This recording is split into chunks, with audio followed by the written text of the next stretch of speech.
seperti yang saya sampaikan tadi adalah keyakinan seseorang bahwa kemampuan itu bersifat utuh. Ya, kemampuan akan semakin bagus bila dilatih dan akan menurun bila tidak dilatih. Nah, ini perlu ada teman diskusi. Kalau dulu kita belum ada istilah klinik disertasi. Baru di akhir-akhir ketika teman-teman sudah agak lambat, kelas saya itu lambat sekali menyelesaikan, ada klinik disertasi dan efektif. Klinik disertasi luar biasa. Bahkan kalau saya dulu rajin googling ya di internet bagaimana cara belajar Zotero, saya udah paham. Manley, bagaimana cara mengutip di artikel, saya sudah rajin menggoogling cara-cara seperti itu. Bagaimana belajar Colombian, ya Chicago, kan sudah ada semua sebenarnya. Ya, dulu seandainya dulu mungkin tidak ditemukan ya belajar Manley. Oh, ada cara yang bisa dilakukan dengan tidak menggunakan Chicago atau tidak menggunakan Zotero Manley. Saya datang ke tempat siapa namanya, Mbak Fitri juga siapa namanya, kepala perpustakaan Mbak Novi. Saya belajar dengan Mbak Novi bagaimana cara mensitasi. Belajar saya dengan Mbak Novi. Saya cari orangnya, karena saya ini kan kuliahnya kan tugas belajar. Stay di UNY. Banyak waktu yang hilang kalau saya tidak manfaatkan. Saya datang ke sana, saya belajar TOEFL di atas itu masih ada kalau tidak salah, labor bahasa dan sebagainya. Saya nggak bisa bahasa Inggris, saya dekati mentornya karena perempuan masih gadis. Strateginya begitu ya. Jadi kalau Bapak Ibu punya teman bicara atau punya teman diskusi, membuka diri terhadap problem yang kita alami saat ini, potensi mindset kita itu akan berkembang. Tapi kalau nutup diri ketika ditanya, entah nggak ngerti, entah nggak tahu. Karena Ibu Fitri ternyata jawaban yang tidak menyelesaikan masalah dan mudah ya lari dari masalah itu tidak bisa, tidak tahu, nggak tahu. Makanya saya masih, kalau ada staf saya menjawab saya nggak tahu itu, saya marah di kampus. Karena nggak tahu itu adalah penyelesaian masalah menurut perspektif yang berbicara, tapi tidak menyelesaikan masalah. Nggak tahu. Tidak ada solusi. Dan tidak ada yang tidak bisa kita katakan tidak tahu. Semua kita harus paham. Bapak Ibu. Jadi ketika kita punya teman bicara atau mendiskusi, maka problem itu akan teratasi. Bahkan ketika disertasi, Bapak Ibu harus cerita. Tema saya apa? Oh, bagusnya riset problemnya apa?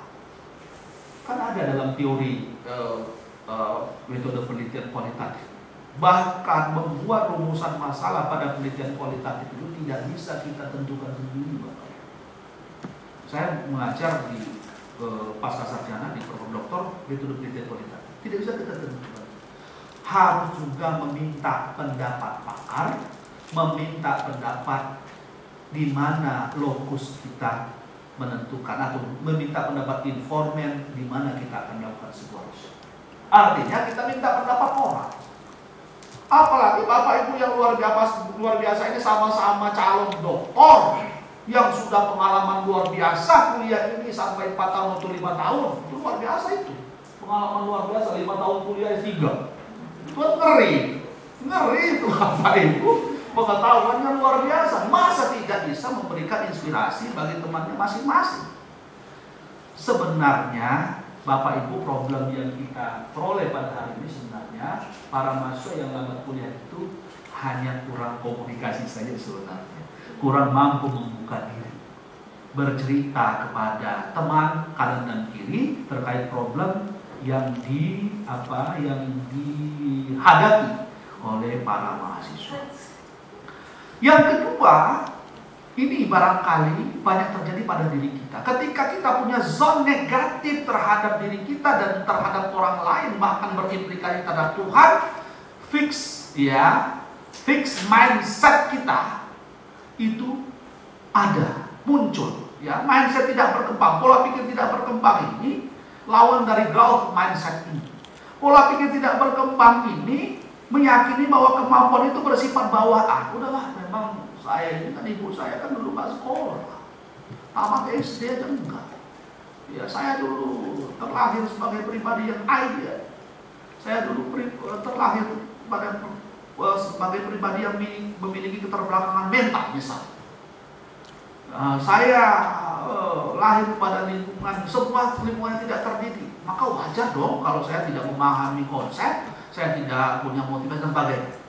Ini akan berimplikasi karena pola pikir kita, cara pandang kita sudah negatif terhadap diri kita. Tidak menyadari bahwa kita ini adalah makhluk Tuhan yang paling cerdas, yang pernah, atau kalau dalam bahasa saya itu terlanjur diciptakan oleh Allah Subhanahu wa Ta'ala, makhluk yang paling cerdas. Nah, ini perdebatan saya dengan Bro Sugandi itu adalah salah satu ini, sehingga saya diketawakan. Makhluk yang paling bodoh, kata saya, diciptakan oleh Allah itu adalah Adam. Kata saya begitu ya, karena Adam itu ya, kata Allah, wala taqrabu hadhihi syajarata fatakuna minadh dhalimin. Jangan kamu dekati buah khuldi itu karena kamu akan menjadi orang yang bodoh, orang yang zalim. Kan di dalam secara letterlek itu kan disuruh oleh Allah, dilarang oleh Allah itu untuk tidak mendekati, malah dipeluk dengan Adam. Dipanjat. Seharusnya Adam waktu itu kalau kuliah S3 di UNY, dia tidak akan pernah memanjat pohon khuldi itu, tapi ngambil pohon khuldi pakai bambu dari jauh, dengan tidak mendekati pohon khuldi tetapi mendapatkan buah khuldi. Maka kata saya, Adam itu belum kuliah S3 di UNY. Ya. Mengapa Allah memerintahkan jangan kamu dekati, malah dipanjat oleh Adam? Seharusnya ada teori untuk tidak mendekati pohon khuldi dengan mendapatkan buah khuldi. Tapi ini bukan mafhum mukhalafathnya, jadi ini sekedar logika bodoh saya saja sebenarnya. Jadi, di sini Bapak Ibu, barangkali ini yang harus kita ubah. Kita harus berbalik dari fixed mindset kita menjadi mindset yang positif. Ciri-cirinya apa? Yang memiliki mindset berkembang. Selalu memiliki target jangka pendek maupun jangka panjang. Bapak Ibu pernah berpikir gila tidak ketika kuliah S3? Bapak Ibu ketika sudah menginjakkan kaki ke UNY yakin selesai tidak? Apa indikator? Saya gila Bapak Ibu. Saya sampai di UMY, saya tes di UMY, dinyatakan lolos, langsung saya ke depan UIN Jogja itu. Ada tukang stempel, langsung saya buat stempel Dr. Idi Warsah. Hanya dengan Arif itu kalau ada punya buku saya. Langsung saya buat stempel doktor. Kata teman saya, adanya gila. Baru belum masuk kuliah sudah doktor. Saya yakin selesai pokoknya. Bapak Ibu sudah buat targetnya. Semester 1 target saya apa, semester 2 target saya apa, semester 3 target saya apa. Bapak Ibu pernah buat? Enggak. Setiap setiap makalah Bapak Ibu buat itu akan saya revisi, dan saya buat bank data saya. Saya buat nanti bank data seluruh makalah ini, saya akan buat artikel jurnal enggak? Atau setelah presentasi langsung hilang dan sebagainya. Enggak, kalau saya enggak. Saya buat bank data, bank artikel, seluruh makalah saya menurut saya baik, saya masuk ke artikel. Sehingga ketika saya tamat S3, saya naik ngusul 3D. 2019 saya langsung 4B. 2020-2021 awal saya ngusul profesor 4I. Dari mana? Bekas-bekas makalah saya itu dari S3 itu. Saya tidak begitu banyak waktu, karena waktu itu saya diangkat sebagai dekan fakultas untuk menulis. Tapi saya kumpulkan, saya rubah sumber datanya, saya kumpulkan, karena sekarang kan mudah sekali dengan Zoom dan Mendeley itu mendapat data itu. Semua bisa sampai 17 masuk ke Sinta 2, 3 masuk Scopus, selebihnya Sinta 4. 40 artikel selama 1 tahun saya buat. Mengapa? Bukan saya pintar, tapi saya punya target. Kuliah itu saya simpenin, Bapak. Semester 1 saya simpan ini makalahnya, semester 2 saya simpan ini makalahnya. Bapak Ibu sudah nyimpan makalah-makalah yang sudah Bapak Ibu buat. Itu sangat bermanfaat ketika Bapak Ibu menyelesaikan studi di UMY ini. Setiap kuliah itu, dan bahkan itu makalah-makalah itu bisa membuat atau dijadikan sebagai syarat untuk memperoleh jurnal pendidik Scopus. Ada yang luar biasa fenomena menurut kita dari beberapa makalah itu, tinggal kita pilih saja. Bapak Ibu sempat nggak punya rencana jangka pendek maupun rencana jangka panjang dalam menyelesaikan studi? Kalau nggak ada, ayo kita mulai dari sana. Kita harus punya target dalam menyelesaikan studi. Tapi saya yakin Bapak Ibu adalah orang-orang yang termasuk ghaniyyun, ya, orang-orang kaya yang memberikan infak dan sedekah terhadap UMY. Ya, ya pokoknya bayar terus bayar atau nggak apa-apa lah, saya kan hanya mau infak sedekah terhadap UMY, nggak apa udah. Tapi kalau saya tidak mampu dulu Bapak Ibu, saya tidak mampu karena ASN itu berbeda dengan pengusaha begitu. Jadi saya tidak mampu, maka saya harus cepat kuliah, gitu ya. Kemudian bekerja keras. Ibu harus jadi seorang petarung yang punya jiwa yang kuat, ya, pekerja keras. Dan sekali lagi saya sampaikan, mungkin karena saya ini anak kampung, pernah hidup di jalan, jadi dengan siapapun saya bertanya dan akrab. Dengan tukang fotokopi saya akrab, begitu ya. Ya, dengan tukang ojek saya akrab, mempermudah mobile saya dengan akrab dengan banyak orang. Jadi termasuk makan. Dengan tukang angkringan saya bisa makan dengan 100 rupiah. Jadi sisa-sisa di Alfamart, Indomaret itu saya kumpulkan ketika saya tidak punya habis uang itu, saya 1.000 bisa di depan makan angkringan. Saya begitu. Kemudian bertindak konsisten dalam berusaha. Bapak Ibu, ketika sudah ada problem di pengalaman, apakah Bapak Ibu menyelesaikan disertasi itu ketika dicoret oleh dosen tidak diselesaikan langsung? Misalnya, Bu Fitri, ada revisi. Ibu langsung di rumah, adalah nanti aja besok saja. Saya tidak mau seperti itu, karena pasti saya akan lupa Bapak. Maka ketika saya sampai di kosan saya langsung buka laptop, langsung saya selesaikan. Saya buka, langsung saya selesaikan. Langsung filenya, saya sistem file, saya kirim dengan Prof. Subandi. Saya kirim dengan Prof. Subandi. Prof, silakan Prof dicek, saya sudah selesaikan, saya hijaukan. Saya hijaukan, gaya-gaya Scopus itu. Saya ini yang sudah saya selesaikan, ini revisinya Prof. Oh oke, ACC. ACC lanjut, begitu. Bapak Ibu ada nggak yang seperti itu? Ayo kita mulai dari sekarang. Selesai disertasi. Selesai. Ya, jangan sampai lagi semester nambah semester. Saya yakin Bapak Ibu kaya, tetapi UMY tidak perlu mendapat sedekah, kadernya pakai Bapak Ibu. Tidak mudah menyerah. Itu orang yang punya growth mindset itu tidak mudah menyerah Bapak Ibu. Punya resiliensi, maka ada resiliensi di sini. Tidak gampang menyerah. Lambat sekali. Susah sekali bertemu dengan pembimbing. Saya Bapak Ibu sangat apresiatif dengan UMY, dan pengalaman ini saya telurkan dengan YIN Curug. Mengapa? Tidak pernah saya mendapatkan kesulitan ketika bimbingan dengan pembimbing saya ketika di S3. Ketika saya lambat sedikit, maka mereka selalu WA saya, Mas ini sudah apa belum revisi? Maka tidak kelam, tiap minggu saya datang ke UIN Jogja. Hafal akhirnya saya daerah-daerah UIN Jogja itu, karena hanya ketemu dengan Prof. Muhammad Izin dengan Pak Hanim Ilyas. Tidak pernah saya berhenti.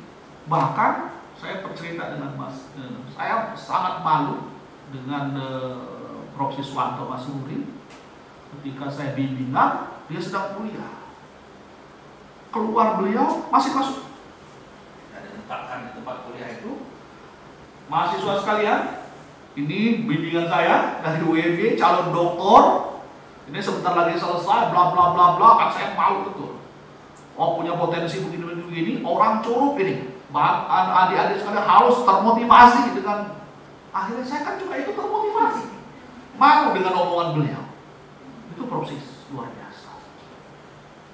Nah, jadi ini yang perlu Bapak Ibu miliki, tidak mudah menyerah. Ini mudah betul menyerah. Tapi apa? Saya bayar saja lah. Hebat sekali, luar biasa. Ada ini Bu, syaratnya harus TOEFL 500. Bingung saya. Gimana caranya? Nggak mungkin saya dapat. Mudah. Saya kursus TOEFL. Kursus TOEFL 3 bulan saya. Akhirnya kenal dengan Mbak Nurul. Wah, kebetulan gadis Ibu, enak kalau gadis.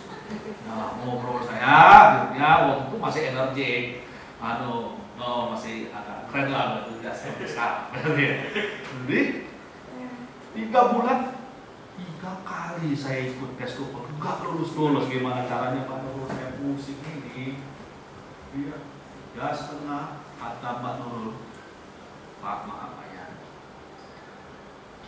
tukang becak saja kalau ikut tes TOEFL dengan nilai seperti ini bisa Pak.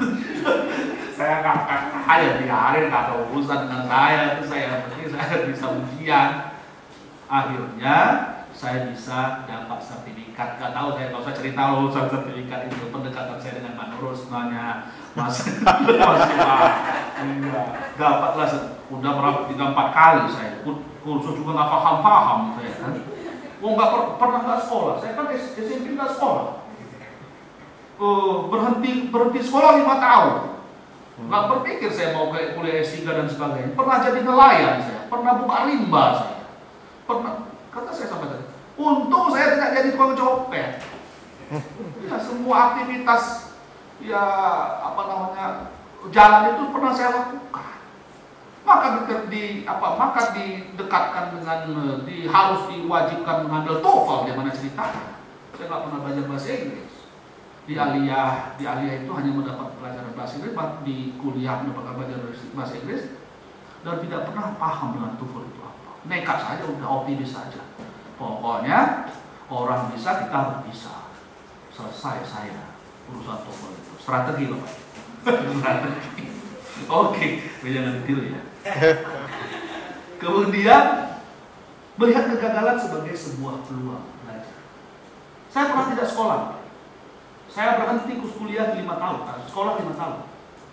Saya tamat SD, ya, tidak sekolah SMP, hanya ikut ujian MTS saja.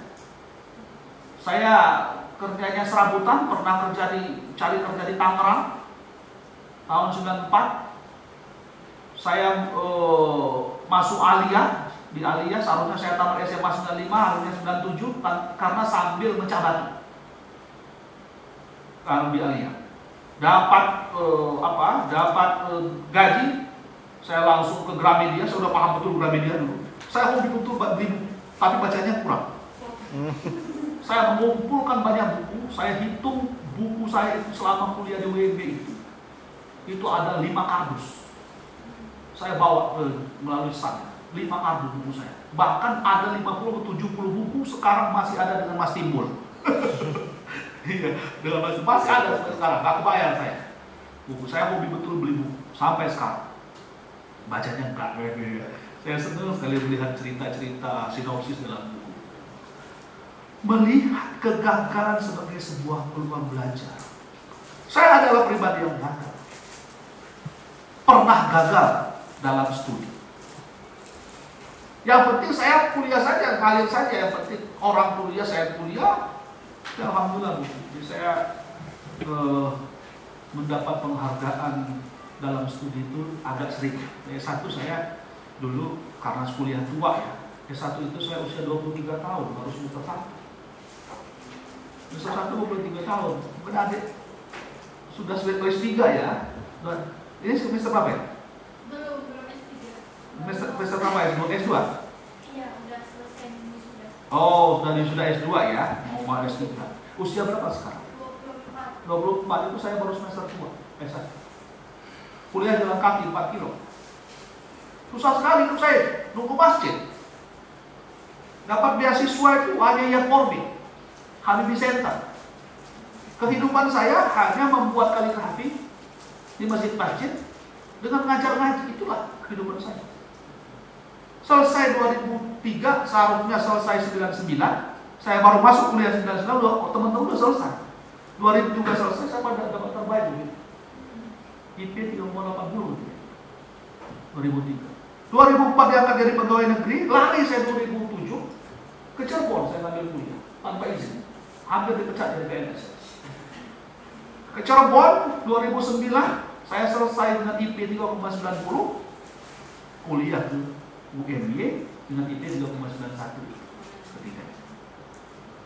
Nah, jadi saya ini orang susah sekali kehidupan saya. Lahir dari keluarga yang broken home, ya, hidup dengan ibu yang single parent. Tapi apakah saya harus sedih? Harus, jadilah hidup saya. Nah, kegagalan menurut saya sebuah kegagalan.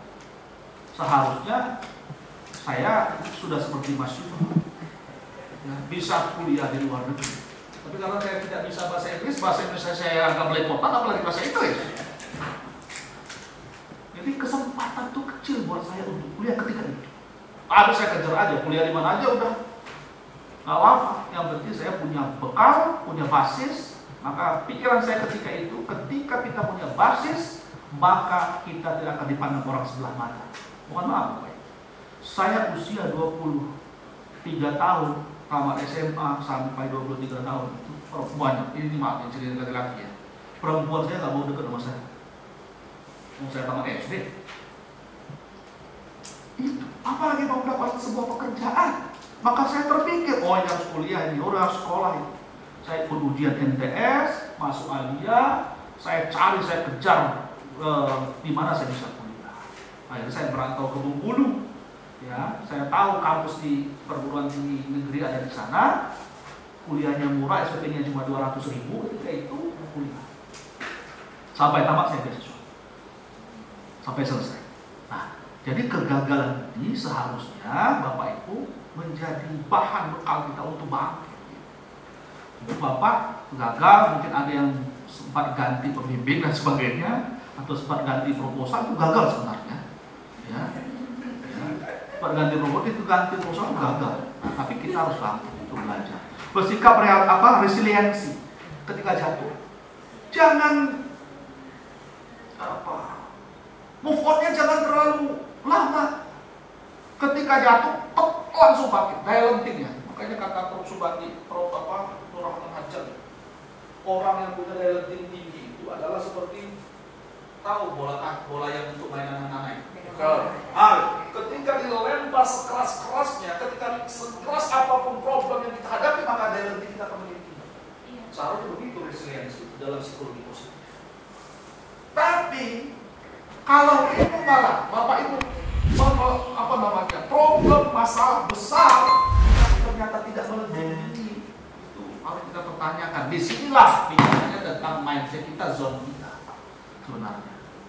Kemudian selalu mencari peluang solusi atas masalah yang dihadapi. Nah, termasuk tadi menyelesaikan TOEFL tadi. Kacau, ini rahasia dunia fana ini. Kemudian menerima kritik dengan bijak. Nah, proses kritik ini tentu dalam bimbingan. Bapak Ibu ketika dicoret dosen itu jangan marah. Kita akan mendapat banyak hikmah dengan coretan itu. Bahkan Bapak Ibu harus tanyakan pada dosen, dan saya menemukan dulu ini. Prof, coretannya solusinya apa? Saya nggak paham. Saya tanyakan, saya berani. Kalau coret-coret saja ada solusi, kan bingung kita. Tolong Prof, coretannya apa solusinya? Kalau Prof Kirsin selalu memberikan solusi. Langsung, redaksinya dicatat. Ini jangan ditinggalkan. Sampai di kampus, sampai di kosan, bukalah laptop itu. Jangan besok. Ini yang kacau ini besok. Akhirnya Telampin dalam bahasa kita, nggak selesai itu disertasi. Langsung buka, langsung rubah. Hijaukan, birukan, kirim. Sudah, Prof. Masih ada lagi tuh besok tuh. Masih ada lagi. Saya hitung Bapak Ibu 12 kali bimbingan dengan Prof Vincent saja. Pada konten, ya, pada tulisan, bahkan sudah jadi draft disertasi itu dirubah dengan Prof Vincent sistematikanya. Saya tidak setuju dengan sistematika ini. Anda keliru dalam buat disertasi. Gimana, Pak? Kelirunya di mana? Seharusnya Anda sebelum menulis disertasi ini buat dulu sistematika. Nah, saya ilmu. Ternyata ketika kita mau buat buku, nulis artikel, kita buat dulu outline-nya. Kalau matang kerangkanya, maka tinggal isi-isi saja dalamnya, kata beliau itu. Tapi logika berpikir kita untuk membuat kerangka itu bukan hal yang mudah. Di situ saya belajar dengan penulis yang namanya Prof. Martinus. Kalau sudah fix kerangkanya, dibolak-balik oleh beliau kerangkanya, katanya fix, saya beberapa kali, fix ini, masih tulislah. Baru saya pindahkan itu sudah ada. Nah, begitu caranya. Kemudian, ya, menerima kritik itu penting, jangan pula mudah merajuk, mudah tersinggung. Iya, aduh, katanya ini dikritik terus salah semua. Memang kita salah. Proses kita pada hari ini Bapak Ibu adalah proses yang salah. Proses untuk dibenarkan. Dengan itulah kita tahu yang benar. Makanya berangkatlah dari salah dulu. Ada salah satu dosen teman saya, nggak mau bimbingan, Pak. Pembimbingnya Pak Amin Abdullah, kamu udah salah. Nggak mau bimbingan, takut salah. Di mana Anda tahu bahwa Anda akan disalahkan? Kalau Anda tidak pernah membuat berkasnya, tidak pernah mengirim berkasnya, tidak pernah mengirim peringannya. Orang akan menyalahkan itu kalau Anda sudah punya berkasnya. Aduh, gak berani saya, takut salah. Sehingga teman-teman di S3 itu ketika kita diskusi, saya sampaikan, ini mohon maaf ekstrim. Mereka kita gaji itu untuk menyalahkan kita. Kami ini waktu itu menjadi mahasiswa PPI pada hari Bapak Ibu. Bapak Ibu lah yang menggaji para pembimbing. Saya sampaikan begitu. Tujuannya kita buat mereka koreksi. Bukan koreksinya adalah pembimbing. Bagaimana mereka mau koreksi wong Bapak Ibu nggak buat? Maka jangan takut salah. Karena dulu apa ada Darmawan itu pembimbingnya itu proses. Aduh, saya nggak berani ketemu beliau. Padahal proses itu luar biasa, humble, enak sekali walaupun beliau itu ngomong apa adanya. Tapi ngurusin memudahkan urusan orang luar biasa. Nggak usah takut dengan proses. Dan kalau Bapak Ibu ingin ujiannya cepat, pilih saja proses. Karena ngujinya di luar konteks. Nggak pernah dia nguji konten. Ya, ketika saya mau pidato ujian terbuka, sebelum Prompendus berbicara, saya menyampaikan kepada Bapak Ibu sekalian para penguji, saya kenal baik dengan Prompendus, beliau dari Sumatera. Kalau berbicara keras, jangan pula nanti Bapak Ibu tersinggung. Gitu dia ngomong ketika mau ujian terbuka.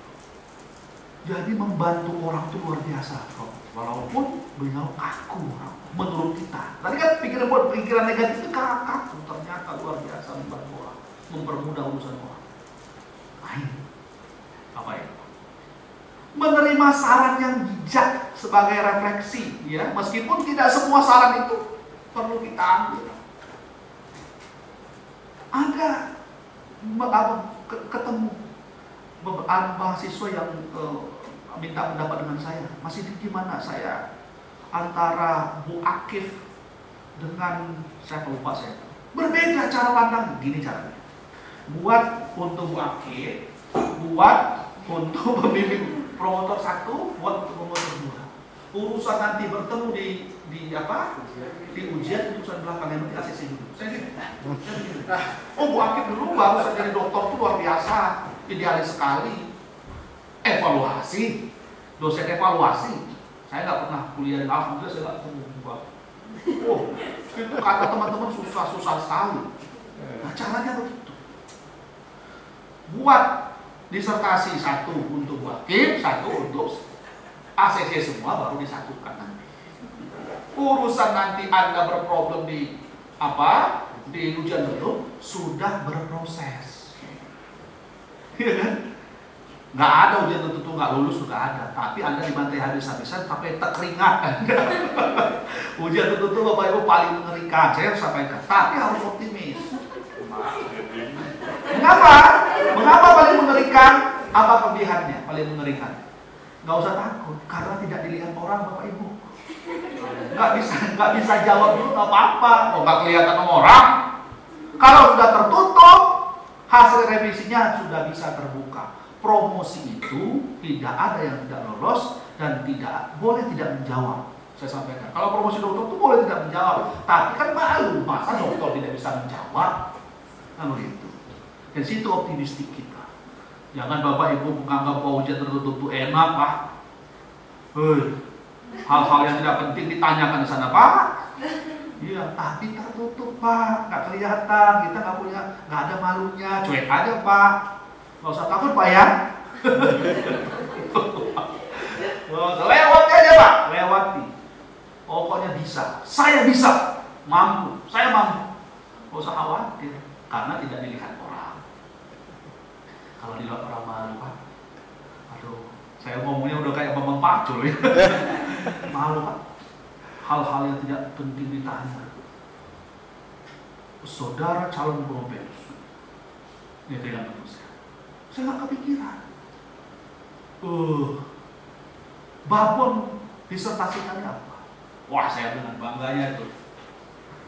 Disertasi saya ini menggunakan tafsir Al-Alusi.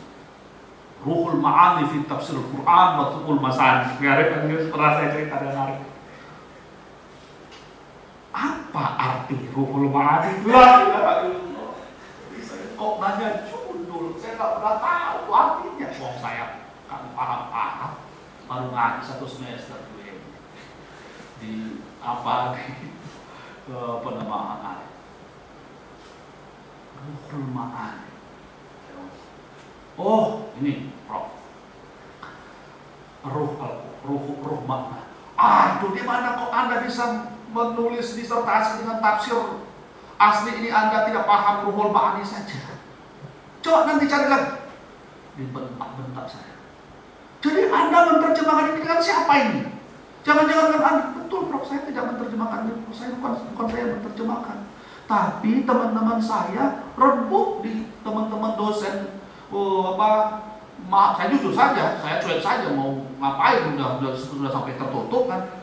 Yang menerjemahkan siapa? Alumni Madinah dari Matahari, Bro. Oh begitu ya? Ada upah? Enggak, kata saya, mereka bantu saya. Di situ strategi saya untuk bisa menyelesaikan ini, saya harus kuliah di Matahari. Walaupun saya tidak paham. Ketika saya disuruh ceramah bahasa Arab, saya tidak pernah hadir. Kan setiap sore, setiap asar tuh suruh ceramah bahasa Arab dulu, saya nggak mau hadir. Nggak bisa, saya nggak paham. Yang penting saya ikut, disertasi saya selesai. Strategi. Sampai ke sana Bapak Ibu ditanya. Apalagi Bapak Ibu ketemu dengan yang namanya Dr. Hamid Ilyas. Uji nggak? Kadang gitu. Aduh, Allah, sebelum masuk itu udah gemetar kalau dalam bahasa Rejamnya. Gemetar. Terkenal beliau itu. Almarhum Taufik Dardiri itu adalah murid Hamid Ilyas, Dr. Hamid Ilyas. Bayangkan, Profesor Taufik Dardiri itu hampir tidak lolos diuji oleh Hamid Ilyas. Prof. Taufik cerita dengan saya, almarhum, karena sering saya mengantar beliau ke klinik. Prof. Taufik, saya diuji beliau, ya Allah, ternyata ketika ujian luar biasa baik orang, mindset kita salah. Maka Bapak Ibu jangan melihat dosen kita itu ketika bertemu sehari-hari. Ketika dia tidak menegur kita sudah berpikir sombong sekali dosen ini. Ternyata luar biasa membantu. Udahlah, nggak usah lah. Ini rubah. Saya ACC ya. Dokter luar biasa. Anda itu masih salah. Saya cari tafsir. Salah di logika Anda membuat. Tapi nggak apa-apa karena Anda jauh. Kelihatan saya ACC. Oh, dokter. Artinya tidak ada alasan bagi Bapak Ibu mengatakan bahwa kuliah di UMY itu sulit. Nggak ada alasan. Mudah, tapi harus dikerjakan.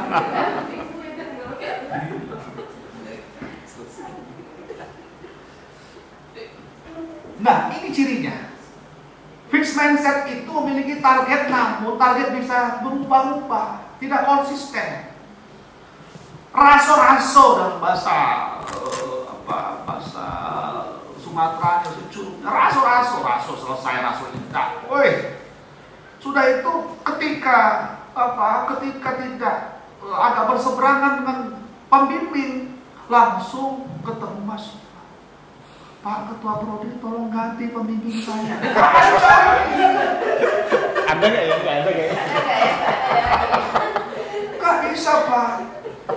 Bayangkan secara psikis, oke, Pak Sipa mengganti. Tapi yang mau diganti siapa? Bertemu dengan orang yang sudah diganti tadi, Bapak Ibu akan kena kesakitan. Udah Pak, lewati saja. Dan itu pelajaran bagi kita ketika kita dipersulit oleh dosen, kita harus introspeksi diri Bapak Ibu. Jangan-jangan ketika sebelum masuk UMY, Bapak Ibu tukang mempersulit mahasiswa.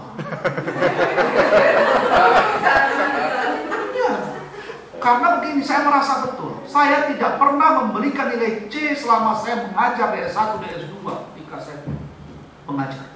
Enggak pernah. Saya diberi kesempatan untuk mengajar S2 di UMY, saya tidak pernah memberikan nilai B kepada mahasiswa. Saya kasih A semua, nggak ada urusan dengan saya. Apakah akan mengurangi ketampanan saya ketika saya diberi nilai C? Enggak. Saya mudahkanlah urusan umat, urusan makhluk, maka Allah akan memudahkan urusan kita. Dimanapun saya kuliah, nggak pernah saya dapat nilai C. Nah ini Bapak Ibu, coba kita introspeksi diri. Dan proses itu diikuti, jangan langsung mudah menyerah. Udah ganti aja Pak, tolong Pak, ganti apa begini, sulit saya ketemu dengan pemimpin. Itulah tugas Anda. Yang dari Solo siapa? Profesor dari Solo? Profesor. Usman Abu Bakar. Usman Abu Bakar itu kan sulit ketemu. Pak Usman Abu Bakar ada yang sudah minta pindah, ganti dosen, ganti begini. Hei, kuliah itu, wah ini udah marah ya. Kuliah itu bukan untuk proses membuat Anda mudah, tapi harus Anda lewati dengan cara yang mudah. Jangan dimudah-mudahkan. Jual mahal dong UMY, nggak usah Pak Pak. Kalau orang minta gitu, ikuti proses. Itulah pelajaran bagi kita. Lika-liku yang menarik itu di sana sebenarnya. Ini mudah. Mengeluh. Bekerja keras hanya apabila didukung oleh kondisi eksternal. Ketika Anda mood saja, ketika Anda sesuai saja, ketika Anda mendapatkan pujian saja, ya, nggak bisa seperti itu. Tidak berkembang pola pikir kita, tidak bertindak konsisten dalam berusaha. Tadi yang saya sampaikan, karena meyakini bahwa kegagalan berafiliasi dengan kemampuan bawaan yang rendah. Pesimis. Ketika kita pesimis berarti kita sudah menentang kehendak Allah atau menentang hadis kursi tadi, bahwa Allah itu akan memberikan prasangka atau memberikan kebaikan bagi orang yang berprasangka baik terhadap Allah, maka berprasangka terhadap diri kita. Mudah menyerah ketika target tidak tercapai, menyerah langsung. Susah sekali. Makanya saya sampaikan Mas Ipa tadi, ketika ada mahasiswa, saya harus cek dulu tadi artikelnya, terbentur, ya. Coba saya bantu karena saya orang psikologi juga, psikologi pendidikan. Saya cek artikel. Saya bisa rekomendasi misalnya ke AIN Metro. AIN Metro itu kan Islamic Guardian Counseling Journal itu. Saya kebetulan review. Apa itu tadi saya? Masih keluarga dari saya. Ya, tapi nggak mau saya cek dulu biasanya. Coba ini artikel kakak, saya begitu, artikel keluarga. Coba deh. Oh iya Kang, ini bisa masuk tapi revisinya banyak. Prof azab syukur tuh gitu. Aduh Prof, minta tolong. Coba saya cek. Nah, saya masukkan. Alhamdulillah 2 kali dia lulus di sana. Jadi ada jalan. Maka kuliah S3 itu Mbak Fitri terasa. Mbak Fitri itu bisa masuk ke UNY itu karena membuka itu. Ya, komunikatif. Kuliah S3 itu juga harus mencari link, maksud saya. Bukan hanya kuliah tok, tapi cari link, cari teman, cari kolega. Dengan banyak kolega kita akan banyak informasi. Dengan banyak kolega kita akan dimudahkan dalam segala urusan. Dengan kita bertemu ini, Bapak Ibu, ya, kita bisa berkomunikasi, bisa urun rembuk menyelesaikan problem yang Bapak Ibu hadapi. Saya bisa bantu, saya terbuka, saya punya tim, ya. Nanti saya carikan, bahkan hampir tiap malam Bapak Ibu, saya cek Google Scholar saya sudah sampai di mana. Saya begitu. Hampir tiap hari saya melihat tren Scopus itu sampai di mana. Hampir tiap hari. Ketika ada teman, oh ini kalau mau Scopus ini, oh ambilnya di mana?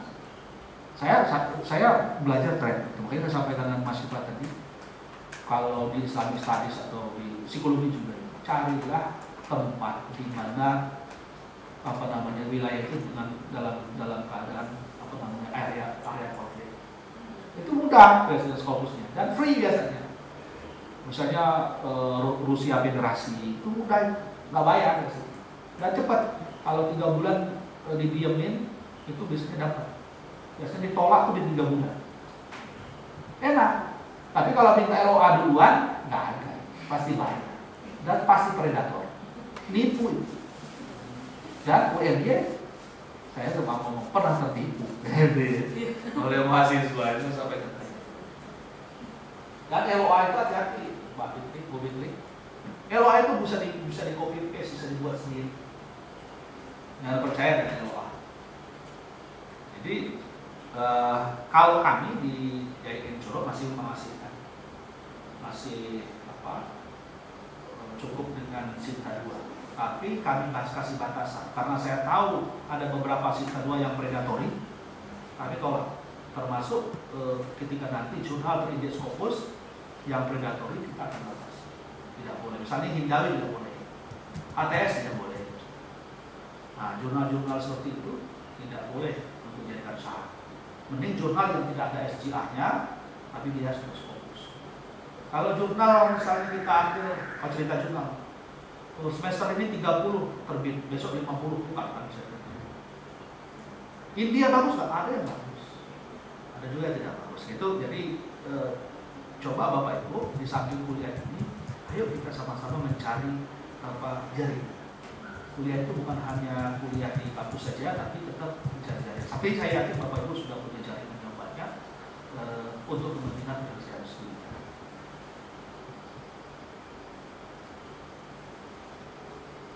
Susah bangkit ketika jatuh. Ini angkatan berapa? Bervariasi ya. Coba Bapak Ibu hitung.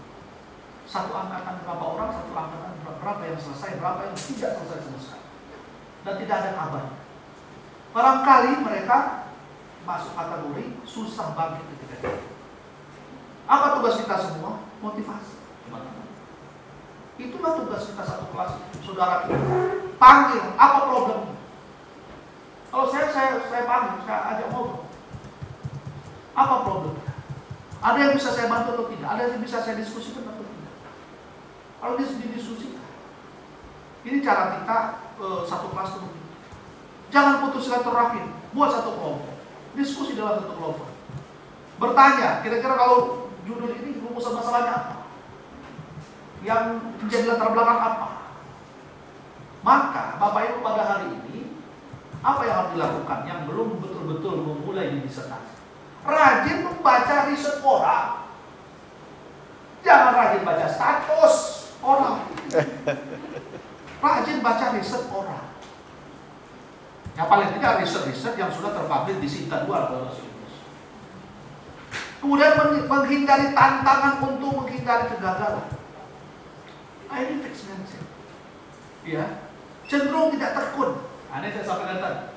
Saya sampai memeluk memeluk laptop saya di agar saya ketika mendapat inspirasi saya langsung bisa buka. Paling tidak di tempat tidur samping tidur saya.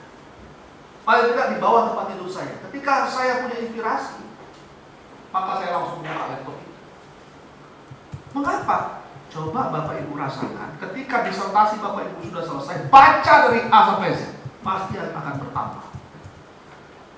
Jangan lagi dibaca disertasi itu kalau dia sudah Bapak Ibu anggap fix. Mengapa? Karena tidak akan selesai-selesai kalau dibaca lagi. Pasti ada saja yang kurang. Gitu ya. Cenderung stagnan ketika ditimpa masalah. Ada problem, tadi saya sampaikan berulang, ada problem bimbingan, ketemu dengan Bu Fitri sulit karena dengan kesibukan beliau. Ada bahasa yang mungkin Anda tidak bisa terima karena selalu WA, kan kadang-kadang bosan ya, dosen itu di WA. Tapi kalau WA dia tidak, saya pengalaman itu. Nanti saya ini sedang sibuk urus akreditasi misalnya. Anda merajuk, tersinggung Anda. Dan berhenti. Sudah, terserah, selesai. Saya punya uang ini. Saya akan banyak sedekah. Ini rusak. Mudah terpengaruhi pandangan orang lain. Nggak usah. Nggak usah selesai, biasa aja. Apalagi kalau ketemu Bro Heru. Apa kata Bro Heru? Ketika kuliah di S3. Kuliah S3 itu tidak harus selesai. Pernah ngomongin. Kan yang penting pernah kuliah S3. Saya pernah tim teaching Bro Heru di S2. Kuliah S3 itu nggak perlu harus selesai. Yang penting kita sudah pernah merasakan kuliah S3. Ngeri kata saya Bro Heru. Nah iya. Jadi jangan Bapak Ibu langsung terhipnotis. Mungkin itu adalah bagian dari ekspresi kekesalan beliau karena mahasiswa nggak selesai. Kalau itu ya kita ambil sikap positif saja. Kemudian apa kontribusi? Ya, pola pikir perkembangan terhadap faktor-faktor psikologi lainnya. Ini teori ya. Pola pikir perkembangan dapat menyokong efikasi diri, self-effication. Ya, seseorang dalam melakukan sesuatu usaha. Pola pikir berkembang ini ya bisa berkontribusi terhadap cara pandang kita, ya, kepercayaan diri dan keyakinan kita terhadap apa yang kita usahakan. Pola pikir berkembang dapat menyokong motivasi seseorang. Siapa yang bisa memotivasi Anda? Motivasi itu ekstern dan intern. Luar dan dalam. Hari ini saya berkoar-koar berbuih-buih di depan Bapak Ibu. Bu Fitri menyampaikan berkali-kali memotivasi Bapak Ibu. Ya. Pak Sipa bahkan melakukan doktrinasi apabila tidak selesai, berhenti saja. Itu adalah bagian dari motivasi eksternal. Tapi endingnya, finishnya balik kepada kita semua. Ada nggak motivasi intrinsik dalam diri kita? Nah, motivasi intrinsik itu karena keterbukaan cara pandang kita. Kalau pandang kita tertutup, tidak akan punya motivasi. Pola pikir berkembang dapat menstimulasi keterampilan berpikir kritis. Ya. Nah, dari sini sebenarnya dari apa yang saya sampaikan bisa semua jadi judul disertasi. Bisa semua jadi judul disertasi. Nah, perkuliahan berproses itulah sebenarnya yang bisa membangun inspirasi kita untuk menyelesaikan studi. Ini menarik. Bisa. Oh, ternyata dengan ini kita bisa gabungkan konsep Islam dengan konsep Barat terkait dengan psikologi tidak Islam itu. Istilahnya begitu ya. Pola pikir berkembang dapat menstimulasi perkembangan metakognisi individu. Nah, ini dalam buku saya, ketika saya pengukuhan, saya membuat sebuah buku dari kumpulan tulisan-tulisan saya, judulnya Pendidik Inspiratif, yang diterbitkan oleh Dipapis Jogja.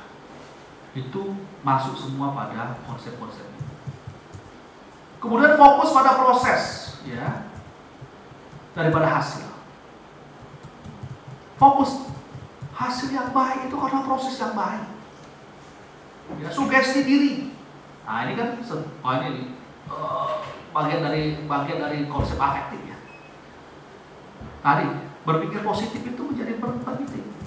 Selesai saya. Kalau yang tadi sudah usia belum nikah saya, berjodoh saya. Tapi kalau nggak mungkin saya punya jodoh, ya nggak mungkin. Bapak Ibu ingin punya jodoh yang tampan, tapi nggak pernah berkenalan dengan laki-laki tampan, ya nggak dapat.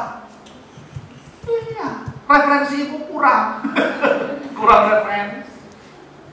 Ya, bapak yang masih belia ingin mendapatkan pacar cantik, nggak pernah ketemu, nggak pernah membuka diri terhadap perkenalan terhadap perempuan. Iya, menutup diri. Ini nggak bisa berkembang. Ya.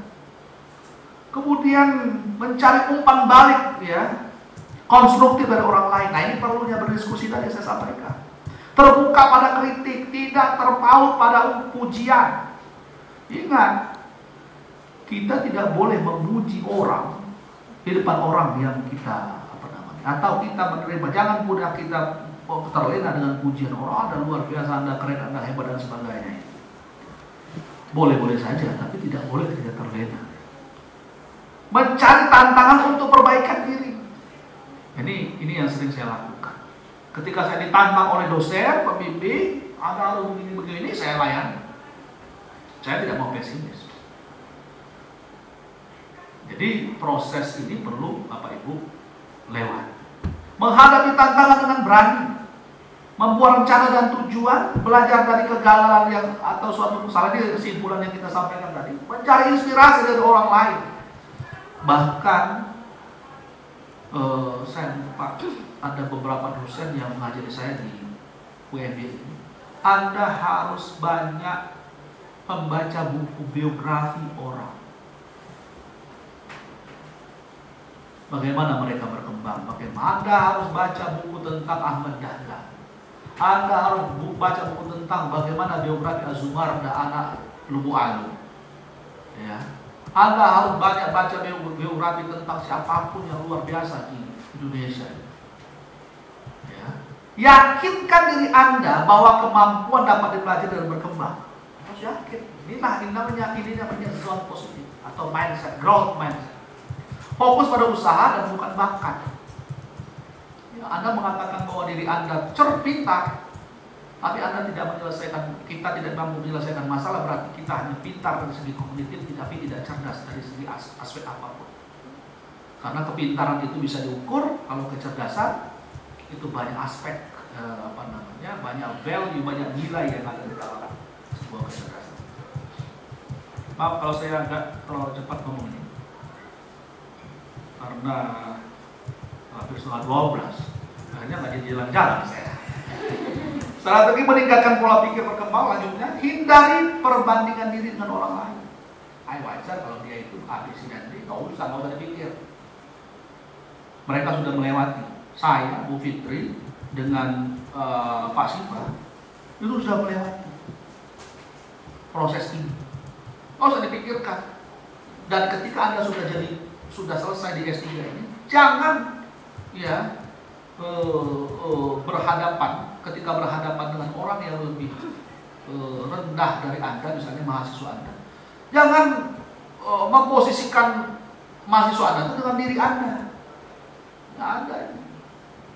Ada yang dosen di sini? Ada ya? Semuanya dosen ya? Sindroma doktor. Ketika selesai doktor, uji skripsi. Coba saudara teorinya. Biasa aja udah. Jangan mempersulit mahasiswa. Jangan Anda mentang-mentang dia itu sudah doktor, Anda menguji skripsi mahasiswa sesuai dengan pengalaman Anda diuji ketika doktor, ujian tertutup. Enggak bisa. Nah, salah satu misalnya saya mengatakan karena Pak Reno ini dosen saya. Pak Reno banyak orang dosen mahasiswa mengeluh. Dia membandingkan Curug dengan Jogja, pengalaman dia. Dia nggak ketemu Pak. Pak Sipa, pengalaman di Amerika dijelaskan di dia nggak ketemu Pak. Maaf Pak Sipa, maaf. Nggak ketemu. Maka teori komunikasi itu seorang komunikator yang baik adalah memahami kompetensi komunikan. Dokter nggak bisa seperti itu. Tadi ada teman gua gitu. Jadi kita baru masuk semester 1. Dia minta. Jadi mainan gua julukan. Pak namanya Yusran, pindah ke UAD, dia dosen Palembang, pindah ke UAD, dia dosen Muhammadiyah Palembang. Namanya Yusran Mas. Lucu sekali. Dia WA, tolong telepon Pak. Saya sedang di kelas. Halo. Nah, lagi apa Mas? Lagi kuliah, ambil doktor ini. Program doktor, UMG. Saya kuliah di UMG. Sedang ambil kuliah, ambil program doktor. Apa itu cerita dengan orang kita dokter? Maksud saya, ketika Bapak Ibu jadi dokter, nggak usah, saya dokter cuy, nggak usah, santai aja. Biasa saja, nggak usah merubah gaya. Iya. Ketika ujian, tolong lihat teori. Pada masa paham teori. Ini salah teorinya ini, salah ini. Dokter, namanya sindroma dokter. Hati-hati, ya. Kemudian mengambil risiko dengan mencoba hal yang baru. Nah, ya kan? Mencoba keluar dari zona nyaman. Oh, nyaman ya, dikasih pujian, dapat nilai A dari dosen. Bayangkan seorang Prof. Nur Rahman Hajam saja bisa memberikan nilai A, sudah pede kita, padahal nilai kasih sayang. Ya, nilai kasih sayang, nilai supaya Anda rajin kuliah gitu ya, tidak terlambat bayar, begitu dikasih nilai A. Jangan terlena Bapak Ibu. Ya, dan harus keluar dari zona nyaman. Bersikap tegar dan tidak takut gagal. Kemudian saya cepat-cepat saja. Kemudian belajar dari orang-orang yang mempunyai pola pikir yang berkembang. Ya, selalu belajar hal yang baru. Ini yang penting. Itu adalah ikhtiar jasmani. Ikhtiar rohaninya apa? Tingkatkan kualitas ibadah. Ya, kuliah itu perlu ibadah. Kalau dulu kurang tahajud. Buka jadi jam 3 itu jam 3 jam 4 tuh. Enak sekali terus. Bapak Ibu belum pernah merasakan ketika kita sedang dalam keadaan terpuruk. Saya menjadikan fakultas itu 4 tahun, bukan fakultas 4. Tidak pernah dikasih SPPD oleh rektor saya. Selama 4 tahun saya tidak dapat dinas ruang. Tidak ada fasilitas mobil dinas. Saya pakai motor. Saya tidak terbeli laptop. Akhirnya saya menulis artikel tiap hari. Ya, selama 1 tahun saya terpuruk ketika itu. 1 hari itu Pak Sifat 3 artikel selesai. Sampai jam 12 malam. Akhirnya leher saya ini tidak bergerak. Sakit leher saya. Setahun saya dapat 40 artikel. Karena tadi ada problem yang membuat saya harus memotivasi diri. Jangan langsung pesimis, mengacar udah pesimis. Kemudian doa itu azan. Nah ini masih Pak, kalau azan kata Prof. Nur Rahman, tugas muazin. Kita tugasnya kuliah. Udah azan nggak apa-apa, itu tugas muazin, kita kuliah. Oke, kemudian menjaga kesehatan dan fisik dan mental. Kemudian menerapkan pola makan yang ini, pola makan sehat itu menjadi penting. Bapak Ibu dalam menyelesaikan disertasi itu perlu makan sehat. Banyak makan buah-buahan yang menjadi serat. Jangan angkringan draw, jangan nasi kucing aja nggak mau makannya, apalagi kita dalam proses menyelesaikan studi. Maka hal itu dari saya, inilah cerita saya. Sekali lagi saya ada 3 kali muntah darah ya dalam menyelesaikan disertasi karena pola tidur saya berubah, saya sampaikan tadi. Ba'da maghrib sampai ba'da subuh saya tidak tidur. Ba'da subuh saya tidur sampai jam 12. Jam 1 saya kuliah lagi di Ma'had Ali. Begitulah pola hidup saya sehingga saya lupa makan, lupa jaga kesehatan, sehingga saya 4 kali kena vertigo sampai saya sampai begini berjalan itu dibawa ke klinik PMI. Sering saya masuk klinik PMI karena menyelesaikan studi. Alhamdulillah Bapak Ibu, saya genap 6 bulan selesai disertasi saya dengan berbayar pajak. Artinya, ayo kita sama-sama optimis bahwa kita selesai. Yang pertama, rubah zone positif, rubah mindset kita, mindset positif, mindset berkembang. Yang kedua, ini harus kita lewati. Ya Bapak Ibu ya, harus kita lewati dan sesegera mungkin kita bisa melewati ini. Jangan tunda lagi penyelesaian studi Bapak Ibu.